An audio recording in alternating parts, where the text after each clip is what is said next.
பதி, பசு, பாசம் இவை சைவ சமயம் கூறும் முப்பொருள் உண்மையாகும். இவற்றை இறை, உயிர், தலை என்றும் கூறலாம். சிவனது அருவுருவ வடிவமே லிங்கம். ஆவுடை என்பது அடியில் பூடமாய் இருப்பது. அது சக்தியை குறிக்கின்றது. லிங்கம் பானம் ஆவுடையின் மீது தோன்றி சிவத்தினுடைய உண்மை சுரூபமாகிய பரவெளியை குறிக்கின்றது. ஆவுடையாரின் மேற்பாகத்தில் வெளியே நீண்டிருக்கும் கோமுகி என்பது ஈசன் உயிர்களுக்கு செய்யும் தன்னழியை, கருணையை குறிக்கின்றது.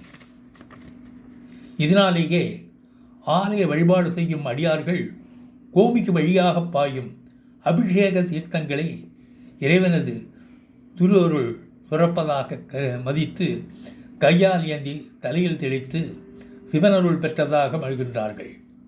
சிவனது திருவுருவங்களில் நடராஜமூர்த்தம் சிறப்பானது. பரவெளி 36 தத்துவங்களையும் கடந்தது. ஞானாகாசம் எனப்படும் இப்பரவெளியே சிதம்பரம்.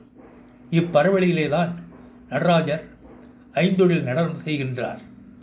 இந்த நடன தரிசனமே சிதம்பர ரகசிய தரிசனம். இப்பரவெளியில் நடராஜர் செய்யும் நடனத்தினால்தான் எல்லா சராசரங்களும் இயங்குகின்றன.